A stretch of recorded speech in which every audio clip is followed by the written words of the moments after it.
Olá, amigos, estamos no terceiro programa do nosso podcast Tirando a Limpo com Rubens Lemos.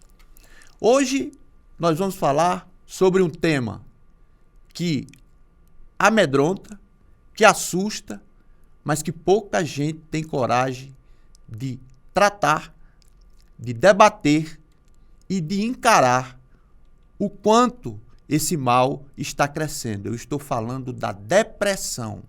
A depressão tem matado muito.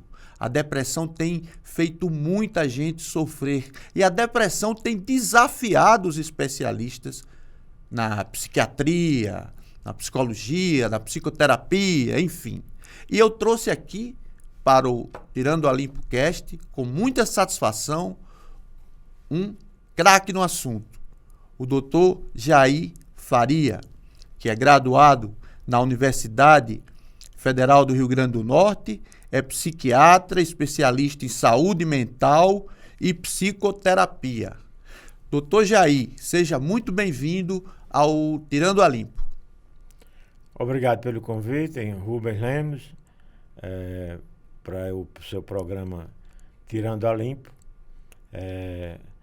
Conheço você já há bastante tempo e pessoalmente há menos. Nós temos vínculos parecidos, somos sofredores do Vasco e do ABC. Somos quase depressivos, os dois times. É um tema, como você falou, que é da medicina, mas é também da saúde mental como um todo, da saúde pública. Um cérebro de uma pessoa que não tem depressão é de uma forma, o cérebro de uma pessoa com depressão aguda é de outra forma. Já foi mostrado isso em pesquisas.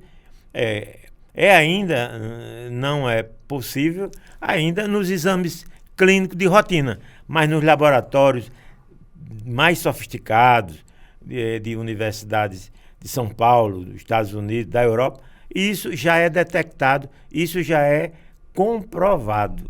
Um colega seu, certa vez, disse a mim que tentou exemplificar o comparativo entre o não depressivo e o depressivo da seguinte forma. Diz que o não depressivo é uma coisa normal, tranquila, e o depressivo, ele nasceria, ou ele nasce, porque ele sustenta esse ponto de vista, ele nasce sem o chip da sobrevivência. Isso procede, doutor Jair? Existem algumas teorias sobre depressão. Primeira coisa que a gente tem que primeiro avaliar. Tem pelo menos dois tipos principais dos transtornos depressivos.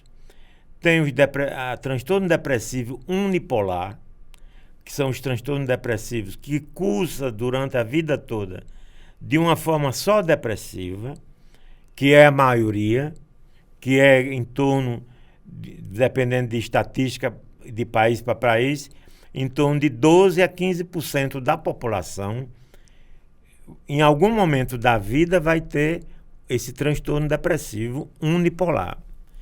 E existe a outra forma de depressão, que é o transtorno bipolar do humor, que ela evolui não só com quadros depressivos, mas com os quadros, vamos dizer, o outro lado do humor, aquele humor agitado, eufórico, que uma pessoa... É um sinal de que pode vir uma recaída. Não, é uma evolução cíclica desse transtorno. É uma evolução natural cíclica desse transtorno bipolar. Ela evolui com depressão e evolui com a fase contrária à depressão. Uma fase, digamos, de um indivíduo fica mais exaltado, mais eufórico, mais gastador, perde a noção crítica da realidade, passa a fazer coisas que... Cria o seu próprio universo paralelo. Isso. Paralelo e com consequências, às vezes, catastróficas. O programa aqui é Tirando a Limpo. Então, quem tira a limpo não pode fazer subterfúgio. Eu sofri e ocasionalmente sofro com essa doença. E eu sei o quanto ela é perversa. Ela tem a ver com data, ela tem a ver com o domingo, por exemplo, que é um dia que o cronista Antônio Maria, o grande cronista Antônio Maria, que foi marido de Danusa Leão, ele escrevia que o domingo era o dia dos suicidas. Pelo silêncio, pelo clima cinzento e tal. Então, eu sei o quanto é doloroso e, principalmente, eu acho que eu vou fazer uma pergunta ao senhor, lógico, o senhor que é especialista aqui. O senhor não acha que falta um pouco mais de respeito com os depressivos? Porque eu, por exemplo, já fui diversas vezes chamado de preguiçoso. Por quê? Porque eu não conseguia me levantar antes das 8, 9, em função da medicação tomada. E quando não a medicação, em função da falta de vontade de acordar mesmo. Eu tentava, lutava e não conseguia. Mas aí eu era chamado de preguiçoso, como dizer assim, um cara cheio de frescura, entendeu? O senhor não acha que esse tipo de abordagem covarde por parte de quem não tem e sem noção da realidade do que essa doença pode representar e que nós vamos falar mais para frente, o senhor não acha que esse tipo de comportamento evita as pessoas de procurarem um médico? Sim. Essa é uma grande luta da Associação Brasileira e Norte-Rio-Grandense de Psiquiatria, exatamente o combate ao preconceito, né? O preconceito faz com que as pessoas se retraiam e escondam muito dos seus problemas, seja depressivo ou qualquer outro problema. Então, esse combate ao preconceito, que é a que a gente chama um neologismo chamado psicofobia, que é pessoas que têm preconceito contra problemas psicológicos. Minimiza, ofende até, né? E esse combate, que é uma campanha mundial, mas aqui no Brasil é encampado pelas associações da psiquiatria, é exatamente para isso, para esclarecer, para tornar público, tornar popular um assunto que é muitas vezes conversado em lugares fechados. Antigamente se achava que era só assuntos internos do paciente, do médico, e não é. Aconteceu um caso comigo que não pode parecer curioso. Hoje eu trato eu levo na brincadeira, mas eu estava havendo determinado embate meu na imprensa com uma certa figura, e aí o cara encerrou assim: eu não vou continuar discutindo com você não, porque você é um depressivo. Quer dizer, eu era a própria peste bubônica, né? Exatamente. Você vê pessoas até qualificadas, pessoas... Eu acho que desqualificada, do diploma não dá caráter, qualificada em termos de conhecimento. Porque a gente vê isso também dentro dos próprios profissionais de saúde. É mesmo, doutor? Existe isso entre os próprios colegas? Profissionais de saúde. Por exemplo... Seja o próprio médico e as outras áreas de saúde, vê com uma coisa mínima, como uma invenção da pessoa ou uma criação. Uma malandragem. Uma criação. Daí esse termo muitas vezes mal utilizado, a questão. Isso é psicológico. Veja bem. O psicológico. Os caras estão falando, o meu psicológico. Exatamente. É como se o psicológico fosse uma criação do indivíduo. Eu digo que a saúde mental e a saúde física são faces da mesma moeda, não. São os dois a própria moeda. Sim. Não precisa de outra explicação. Não existe, é saúde física, é saúde mental. Não. A saúde física e saúde mental é a mesma moeda. Não tem a face mental e a face física. Então, a partir dessa assertiva, a partir dessa ideia, é que você pode diminuir o preconceito. Muitos colegas, isso é psicológico seu. Ora, o psicológico também é físico. A mente humana, ela não está aqui nas nuvens, não. A mente humana é originária do funcionamento cerebral. Se o funcionamento cerebral está com alguma disfunção, ele vai alterar o pensamento, o humor, a atenção, a concentração, os desejos, os desejos, inclinações, planejamento. Existe uma área do cérebro, que é a região frontal do cérebro, que é a região responsável pela parte mais nobre do ser humano, que é o pensar. O animal, homem, o Homo sapiens, que tem 50 mil anos de evolução, existia o Nardental, existia os outros, mas há 50 mil anos, o Homo sapiens é esse que está hoje. É o que constrói o foguete, é o que constrói bomba atômica, é o mesmo que constrói computadores mais sofisticados, é o mesmo de 50 mil anos.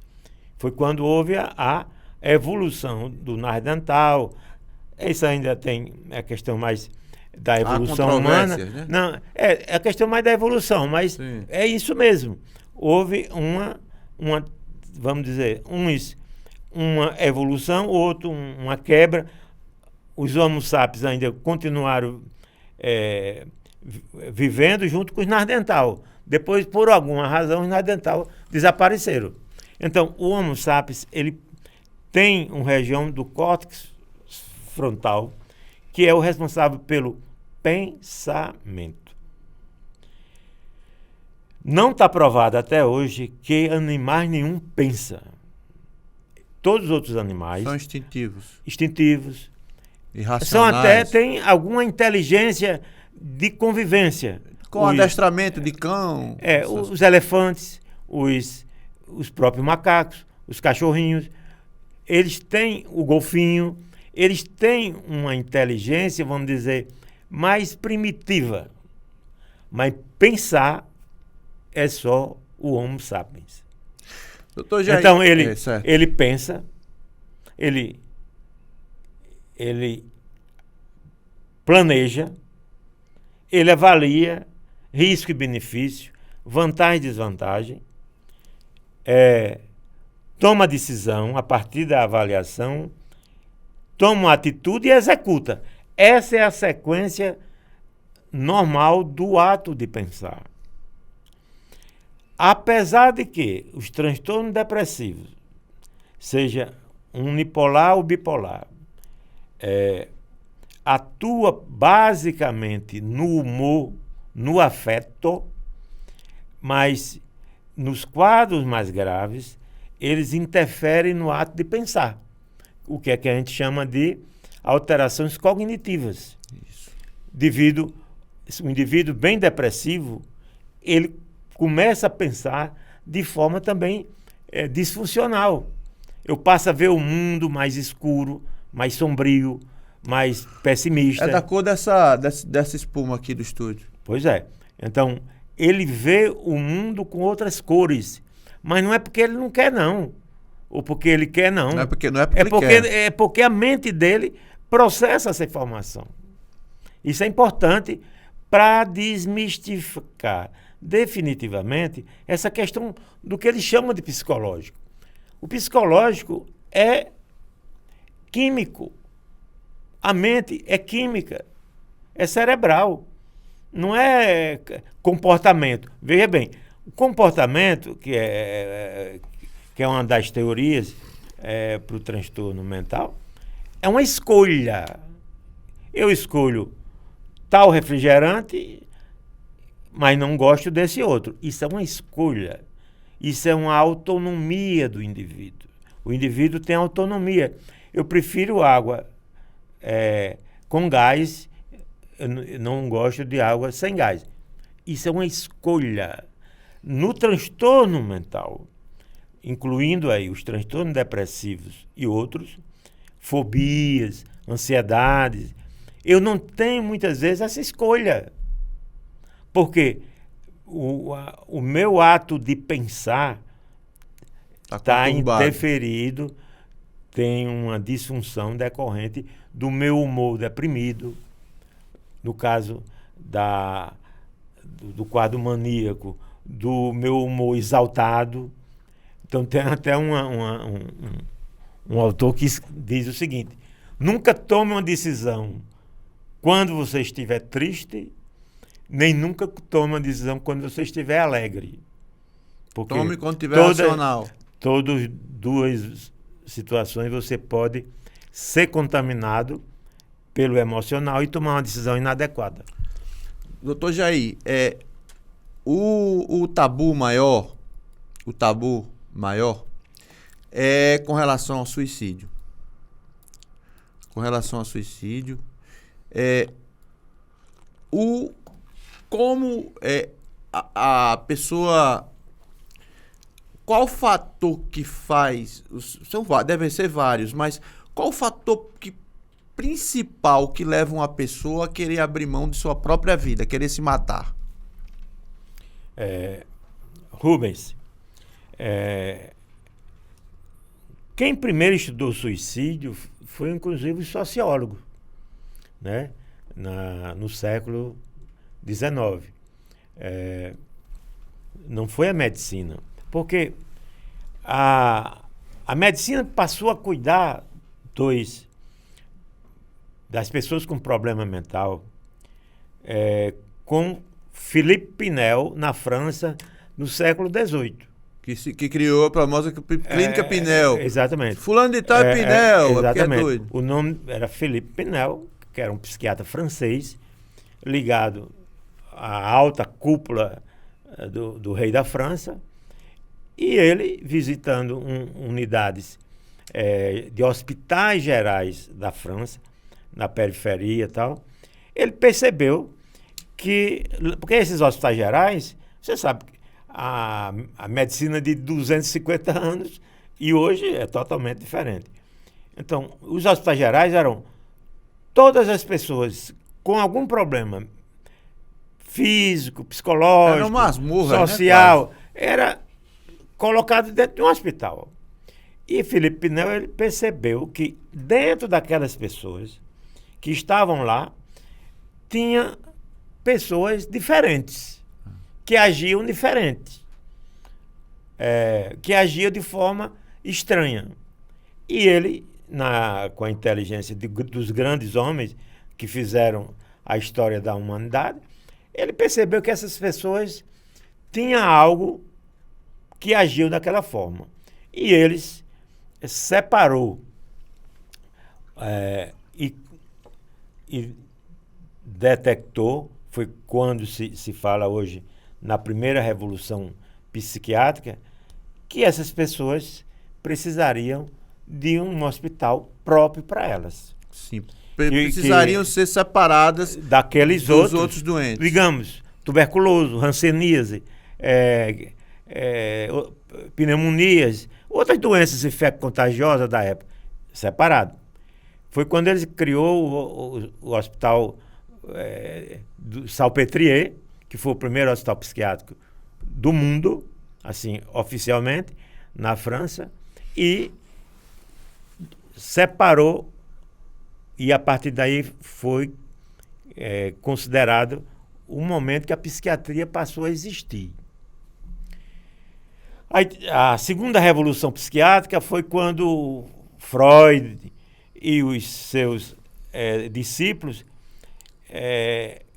colocaram a psicologia como parte importante do comportamento humano. Ou seja, o ser humano tinha instinto, tinha desejo, tinha sentimento. Então, foi quando foi feito essa delimitação. Foi no início do século XIX. No final da década de 50, começo e final da década de 50, pós-guerra, foi quando foi descoberto os primeiros medicamentos para tratar transtorno mental. É ontem. Foi ontem. Foi ontem. Depois Os alemães usavam até medicação para dopar os soldados americanos e fazê-los revelar estratégias de guerra, não é isso? Sim, tem uma medicação, escopolamina. A droga da verdade. Escopolamina, né? A droga da verdade. Exato. E a partir de 1990, com a grande injeção de dinheiro do governo americano, na época do presidente Bill Clinton, que houve um investimento muito pesado, foi que se fez todas essas pesquisas e se criou esses medicamentos mais modernos, que foi a chamada quarta revolução da psiquiatria, as neurociências. É onde entra toda essa descoberta do que os grandes homens do passado, os psiquiatras clássicos do século XIX, que já detectavam isso, que o transtorno mental não era uma coisa nem demoníaca, nem coisa do céu, coisa religiosa. Exato, o senhor disse uma coisa muito importante, porque sempre no tempo passado e algumas vezes agora também, você vincula o distúrbio a alguma... faz uma ilação com religião. Fulano está possesso, tem que tirar. E o senhor acredita nisso, esse negócio de possessão? Pois é. Então, com as neurociências, foi provado claramente que a maioria dos transtornos tem um fundo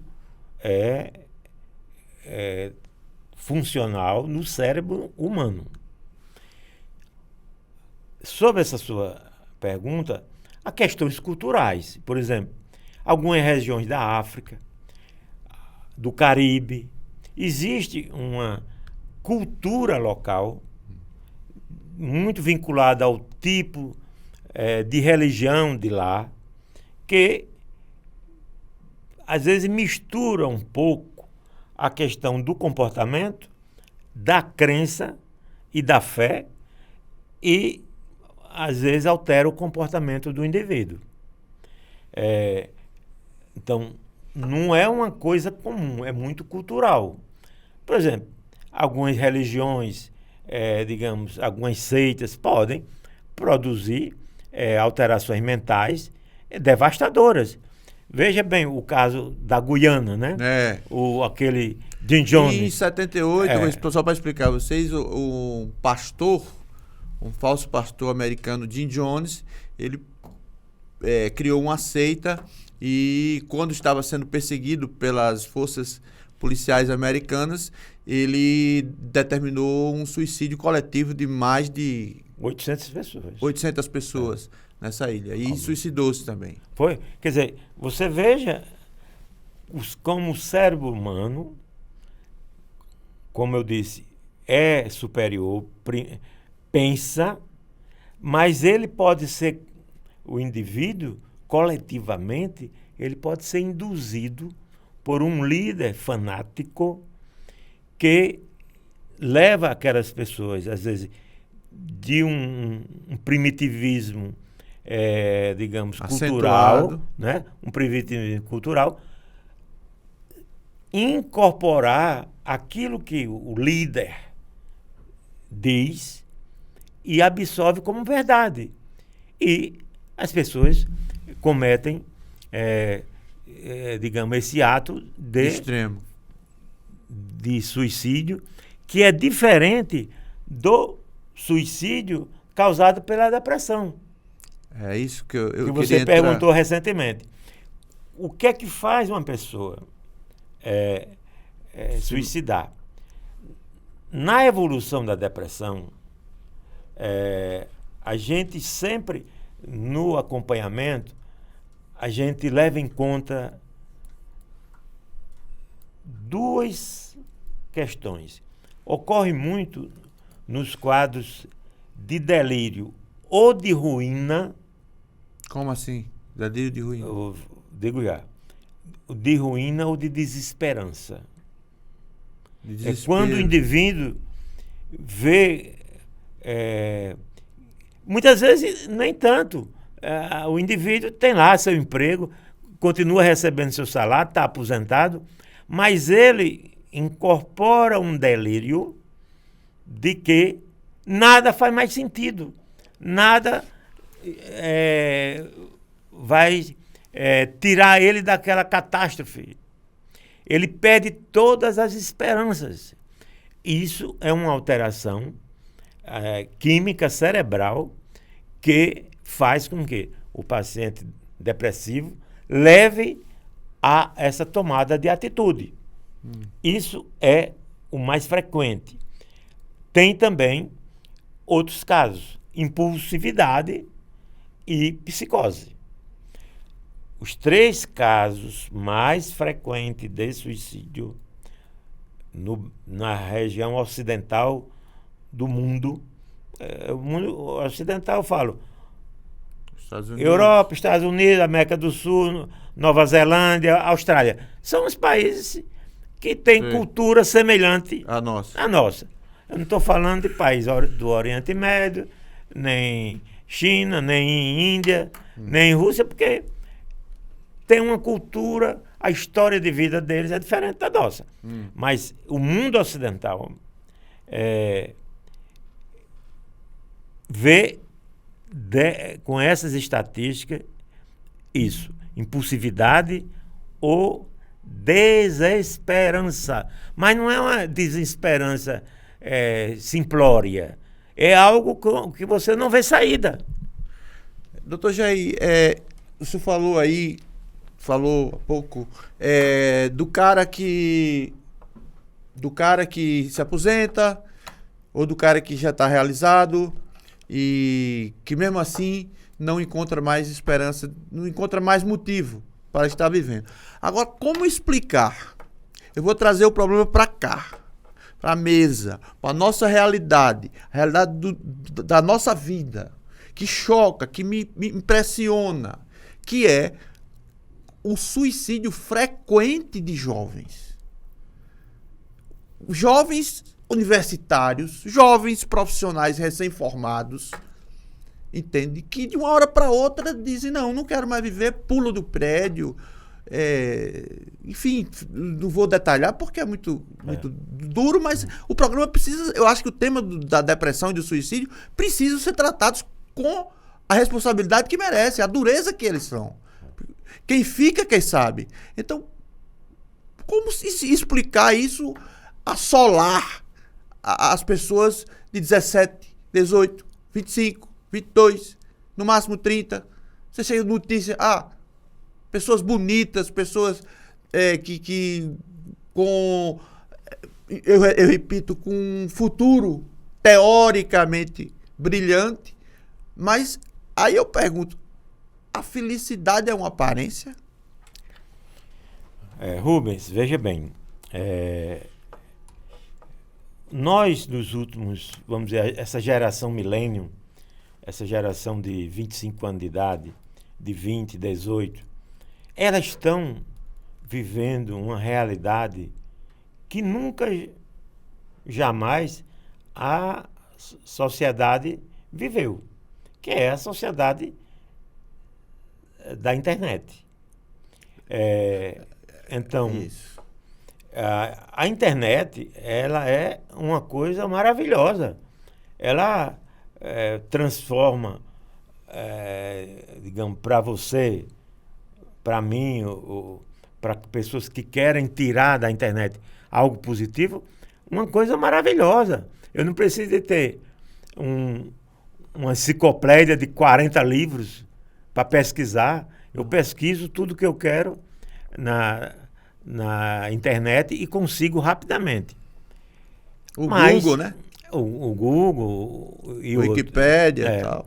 E esse agora, a inteligência artificial, né? Então, dentro desse mundo, o jovem, ele é muito vulnerável. Como a criança é vulnerável... Eu vejo o jovem escravizado por isso. O jovem é vulnerável. Então, dentro dessa internet profunda, existem muitas trocas de informações subterrâneos, sinistras. O subterrâneo da internet tem indução de comportamentos que fogem ao nosso normal do dia a dia. Então, os jovens hoje se automutilam muito. Eu tenho 38 anos de médico. Eu somando com 6 anos de medicina 44. E mais residência, 44 anos. É muito mais da metade do que eu já vivi. E nunca vi tantos jovens de 12, 13, 14, sem contar as crianças, que se automutilam. Em que sentido? Se cortam. Se cortam. Porque elas alegam que aquela dor que ela sente, o emocional, é combatida pelo corte, pela dor física. A dor emocional é tão grande... Se pega numa veia... Exatamente. Aí, o que é que acontece? O pronto-socorro, eu trabalhei em pronto-socorro, trabalhei em hospital clínico, trabalhei em hospital geral, em hospital psiquiátrico público, hospital psiquiátrico privado, consultório, ambulatório, todas NAPs, CAPs, todas as formas de equipamento de tratamento, eu já participei. E todo tipo de situação o senhor já se deparou? Já vi. E nunca vi tanto nos últimos 10 anos automutilações como hoje. Doutor de jovens e crianças. Doutor Jair, crianças também, isso para mim é novidade. Eu vou fazer essa pergunta olhando para você que é pai, você que é mãe. Como o pai, que muitas... Porque em razão dessa rede social, da escravidão do tablet, do smartphone, as pessoas vivem dentro de uma casa, em cada um em suas ilhas privadas. Como o pai e a mãe conseguem perceber algum fato estranho que possa se tornar uma tragédia? Qual é a sequência da nossa geração? De 40 anos para trás. Era família, escola... É o meu caso. E depois a sociedade. Religião. Bullying, vez por outra tinha. Mas porque hoje eu era magro demais. Porque hoje tem mais. Porque exatamente essas comunicações de internet estimulam isso. Antes, você tinha um freio. O pai dizia, não faça isso com o seu coleguinha. Não faça isso com o seu amiguinho. Havia essa composição de influência familiar. E havia mais respeito aos pais, não havia? A família tinha autoridade. Hoje, nos últimos 15 a 20 anos, houve uma distorção do que é família. Você, por exemplo, quer dizer, a cultura nossa, ocidental, nordestina, aqui, era o quê? Você ia para uma mesa e o jovem, a criança e tal, comeria aquilo que está na mesa. Isso. O que é que a gente observa hoje? Os pais jovens fazerem. Meu filho, o que é que você quer comer? Você inverteu o processo. Então, você está criando pequenos ditadores, pequenos imperadores, que eles que determinam o que a família antes determinava. Eu não estou falando de autoritarismo. E alguns deles sabem muito bem o ponto fraco dos pais e jogam, né? Exatamente. Psicologicamente com os pais. Eu já vi casos onde o adolescente, 16, 17 anos, recebeu um smartphone, isso no mês de novembro, outubro, e em dezembro ele agrediu o pai porque não comprou o computador Que ele queria. que ele queria. Em 2 meses ele ganhou um smartphone. Quer dizer, há, como você disse, uma distorção, uma inversão de valores. De valores. A família, bem ou mal, para mim é mais um fator de proteção do que um fator de risco. Só uma família mais desestruturada é um fator de risco. Mas a família é um fator de proteção. É onde você, quando não encontra ajuda em lugar nenhum, é onde você vai... onde você vai se enganchar. Vai ter o apoio. O pai, a mãe... veja bem, fique bem claro que eu não estou falando em autoritarismo. Não se preocupe. Eu estou falando em como funcionaria uma família ideal. Não autoritarismo, não agressão, não é isso. Mas o senso de autoridade. Os jovens, os pais jovens, eles ou abdicaram de tomar decisões e está transferindo para o smartphone, está transferindo para a internet, uma responsabilidade que é deles. Porque é mais fácil transferir para os outros. Né? Tem família que tem 4 pessoas numa casa, cada um no seu quarto se comunica através de celular. Era exatamente. Isso acontece na minha casa. Doutor Jair, me diga uma coisa. Pergunta que eu vou fazer um pouco ácida, mas para o médico, eu não estou dizendo que foi o senhor, nem quem... Não estou perguntando ao senhor, não. Eu estou perguntando a uma classe que lida com esse público. O que é para o médico perder um paciente por suicídio? No suicídio há uma ruptura, há uma quebra que perturba não só o profissional que está cuidando, os profissionais que estão cuidando, como os próprios familiares. Muitas vezes é até uma surpresa. Apesar de que muitas vezes... Isso é que me assusta. São pessoas que até 10... 12, até um dia atrás estavam conversando com você e tudo bem, planejando viajar, planejando isso, aquilo e pum! Porque, Rubens Lemos, no Tirando a Limpo, veja bem, o que é personalidade? A personalidade vem de personas, é máscara. Nós, para viver na sociedade, em algum momento, nós utilizamos nossas máscaras. Nós escondemos os nossos sofrimentos. Nós não revelamos o que mais sombrio existe na nossa mente. A internet é um exemplo desses, as mídias sociais. Todo mundo só coloca as coisas boas da vida. Ou aquilo que vale locupletar. Exatamente, para poder me valorizar. Na beira da piscina, tomando melhor cerveja, comendo o melhor prato, no melhor hotel. As pessoas colocam o que tem de super positivo para ele, pelo menos para ele. Ali é uma máscara. Eu estou utilizando uma máscara para vender uma imagem minha. Aí o que acontece? Essas pessoas que de uma hora para outra, mas aconteceu isso, muitas vezes estavam com sofrimento embutido, sem ser revelado, sem ter coragem de revelar, porque como o estigma existe, ele tem medo de falar para qualquer pessoa que está com esse pensamento. O especialista vai me responder. Quando a pessoa deve procurar auxílio médico?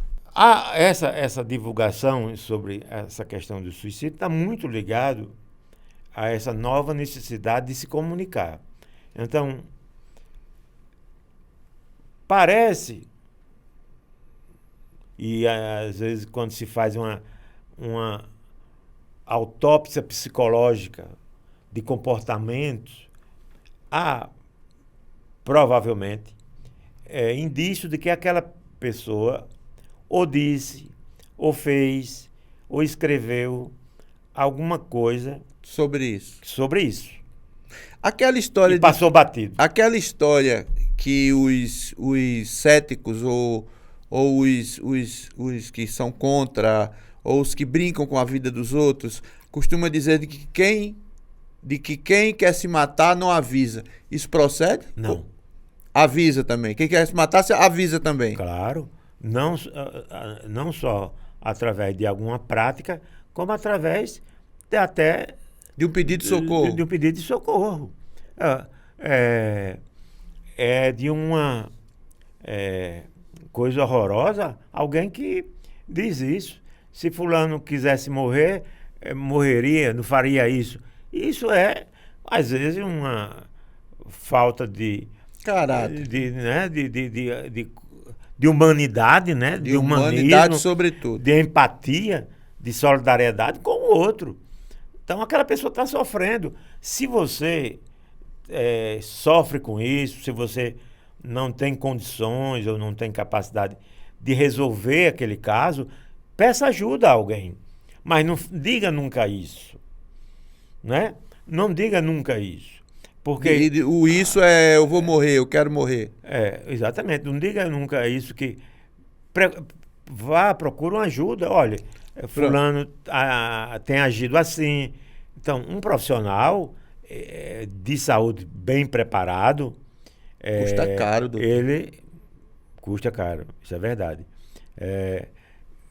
Um profissional bem preparado, ele vai dar um suporte necessário. A inevitabilidade da vida e da morte, isso pode acontecer, mas até o inevitável eu posso evitar daquele momento, como um infarte. Se eu demorar 1 hora para ir para o pronto-socorro, eu posso morrer daquele infarte. Mas se eu for com 15 minutos, eu posso sobreviver. Então, aquilo que estava naturalmente evoluindo para a morte, eu cortei esse processo. No suicídio também. A reação, o que é? O luto, a morte de um amigo. Não precisa ser uma pessoa, digamos, de alta relevância, uma avó, o pai ou a mãe, não. Às vezes um amigo, uma ruptura de relacionamento, uma mudança de residência, essas fases transicionais, tipo da infância para a adolescência, da adolescência para a vida adulta, o exército, quando o indivíduo entra no exército, o militarismo. É a ruptura entre a adolescência e a vida adulta. Então, essa circunstância pode enfatizar um quadro, vamos dizer, que não estava muito claro e a ruptura naquele momento. Então, Ruptura que o senhor chama é a morte. a ruptura seria a mudança Sim, sim. de um indivíduo que... Não, mas fulano é sadio e agora ele está deprimido. Então, pode acontecer. A causa é biológica, a causa é psicológica, a causa é social, a causa é eventos da vida social. Cada um tem a sua teoria. A teoria psicológica, a teoria biológica, a teoria genética, que é biológica. Também funciona assim. Quem tem pais depressivos pode ser depressivo? O distúrbio bipolar, que é uma das formas de depressão, é hoje a doença que mais se aproxima do modelo genético. Se tem um membro da família com distúrbio bipolar, é provável que vai ter alguém da família com um distúrbio. Um pai com distúrbio bipolar tem 50% de chance, se você tiver 4 filhos, de ter um pelo menos com bipolar. É complicado. Então, a genética do distúrbio bipolar é o mais hoje provado que tem essa relação. É um pequeno pedaço de um cromossomo. Por exemplo, a síndrome de Down, que é uma alteração do cromossomo total, do cromossomo 21, na depressão não ocorre isso. Ocorre, digamos, pedaços. São pequenas áreas do cromossomo que são alteradas, que são passadas geneticamente. Isso está provado. Aí você pode dizer, e os fatores estressantes da vida? Pode levar à depressão? Desemprego. Traumas infantis, espancamentos, tragédias. Violência sexual. Abuso sexual. É quase certo que esses traumas frequentes na infância e no início da adolescência são fatores que a gente chama de devastadores. Devastadores. Devastadores. E tem um índice grande de possibilidade daquela criança, daquele adolescente vir a cursar a vida toda com depressão. Entendeu? São devastadores nesse sentido. Quanto mais você é vulnerável a essas agressões da sociedade, você pode cursar com o transtorno mental do tipo depressivo. Existe um grande psiquiatra austríaco. Ele fundou a logoterapia, que é a psicoterapia do sentido da vida. O que é que ele tem de espetacular, de especial? Ele foi um dos sobreviventes do Holocausto. Da barbárie de Auschwitz, de Hitler. Ele, lá, porque no campo de concentração, não é como a nossa pobreza brasileira, era um campo de extermínio. Quer dizer, aqui eu posso chupar uma pitomba, comer uma manga, chupar um caju. Receber visita. Lá, meu amigo, lá você esperava a cada minuto que um daqueles guardas matasse você. Então, você estava diante do risco de morte 24 horas por dia, minuto a minuto. E ele saiu disso e criou esse modelo psicoterápico, a logoterapia. O que é? É a terapia do sentido da vida, onde a resiliência, onde você criar na sua mente, digamos, que o mundo é trágico, o mundo é bizarro, o mundo é injusto, o mundo até, em alguns momentos, dá para desistir, mas ele não desistiu. Então, ele é uma referência. É uma referência. Um modelo terapêutico que ele utilizou, foi muito difundido na Europa pós-guerra por essa questão. Porque os europeus, mais do que qualquer região do mundo, sofreu 3 guerras em menos de 50 anos. A guerra franco-prussiana, a Primeira Guerra Mundial e a Segunda Guerra Mundial, de forma trágica. O senhor é diretor técnico do Hospital Severino Lopes, que é uma referência no tratamento das doenças mentais. O caminho é primeiro, a pessoa sentiu algum sintoma, ele vai para a unidade de saúde do bairro, é isso? Se for um pensamento suicida, uma ideação suicida, uma agitação que foge do controle, o caminho é as UPAs. Em Natal, procurar as UPAs. Porque as UPAs vão... Tem especialistas nisso? Não.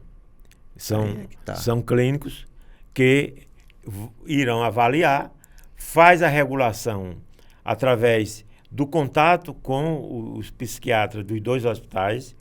O outro é o João Machado. João Machado. É.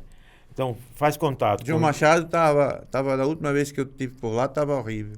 Hoje é um hospital geral, praticamente a parte de psiquiatria está bem secundária, né? Então, as UPAs faz o contato com o regulador oficial, que é o regula, que o médico psiquiatra avalia as condições e aceita o internamento. Isso é em caso de internamento.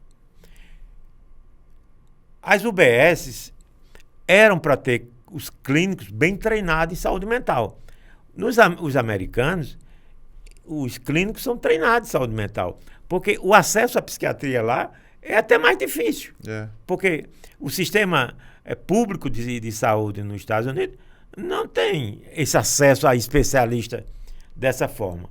Mas os clínicos, os enfermeiros, são muito bem treinados em saúde mental para receber o primeiro atendimento e direcionar para o tratamento. Aqui, em caso agudo de agitação, risco de suicídio, risco de violência, é UPA.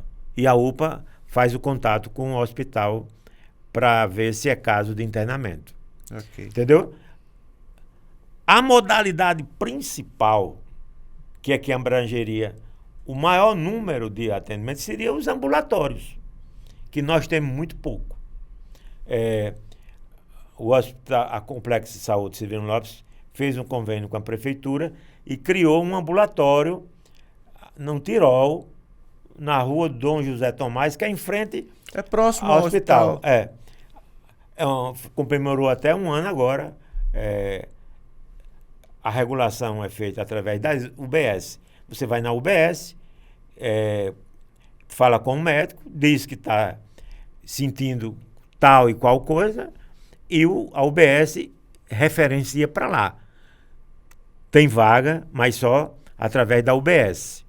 Para tratamento ambulatorial, para manutenção de tratamento, porque o tratamento é importante, o início, a manutenção e o final é quando você estabiliza. Quando é que estabiliza um quadro? Muitas vezes leva 4, 5, 10 anos, 15 anos. Então, as pessoas perguntam muito, doutor, eu posso beber? O que é que o senhor diz? Posso beber? A outra pergunta é muito clássica, eu vou tomar esse remédio pro resto da vida? Nem uma coisa nem outra. Eu não posso dizer que você tem 30 anos de idade. Você com 90 anos, será que você vai tomar? Não, você vai tomar no mínimo, por 5 anos. Um quadro depressivo, quem tratar depressão abaixo de 5 anos, não é tratamento adequado. Isso é importante, essa notícia... Entendeu? Menos de 5 anos, uma ansiedade, não. Uma síndrome de pânico, não. Até uma fobia, não. Porque você pode, em 1 ano a 2 anos, você estabilizar o quadro, faz o desmame farmacológico e pode fazer a psicoterapia, né? Mas depressão, seja unipolar ou bipolar, qualquer coisa menos de 5 anos é chute. É ineficaz. É chute. Chutômetro. Entendeu? Você não tem uma base, digamos, de formação boa. Depressão, menos de 5 anos de tratamento... Não funciona. Não funciona. Você está colocando em risco a vida do outro. Por quê? Está provado que a partir do primeiro episódio, você tem 50% de chance de ter uma recaída em 1 ano. Se você tem 2 episódios, você tem quase 70%. E depois de 2 episódios, o risco de recaída é grande. E tem um grande problema do paciente. É quando ele se sente bem. Eu estou bem, eu estou estável, eu estou indo à festa, eu estou tranquilo, não estou brigando mais, não tô... vou deixar de tomar o remédio por conta própria. Outro erro, porque toda essa medicação, para atuar, ela criou no cérebro uma rotina. Um funcionamento que estabiliza os sintomas. O sintoma é um sinal de um transtorno. Se você está com pneumonia, a febre vai ser um sintoma, né? Você não vai tomar remédio para febre, você vai ter que tomar remédio para pneumonia. Então, você não vai tomar remédio porque eu estou angustiado. Você vai tomar um remédio para tratar a sua depressão. Os outros sintomas são tratados dependendo das circunstâncias. Pode ser que em 6 meses eu não esteja tão ansioso. Mas o tratamento da depressão, ele tem que persistir. Como dizem os intelectuais, a depressão ela pode ser considerada uma elipse, uma curva, uma onda. Porque na maioria das vezes, tanto a bipolar quanto a unipolar, que é depressão, ela evolui em ciclos mesmo. No caso da bipolar, ela evolui num quadro de pico, de euforia, o cara está comprando tudo, o mundo está maravilhoso. Eu já vi gente comprar um carro 0 km sem ter dinheiro. Então, e alguém vender. Né? Quer dizer, o pico, mas você, quando entra em depressão, você vê o mundo cinza. Tratamos de um tema que mexe com a vida de cada um. As pessoas têm, se não um amigo, se não um familiar, mas um amigo ou um amigo do amigo, o vizinho, com esse problema. Mas falta, eu repito, encarar de frente. Acho que precisa muito mais do que Setembro Amarelo. O Setembro Amarelo. Muito mais do que o Setembro Amarelo. São necessários programas para que as pessoas tenham consciência e se tratem durante o tempo que for necessário, a tempo de não morrer. Então, o Tirando a Limpo Cast com Rubens Lemos fica por aqui e até o próximo episódio.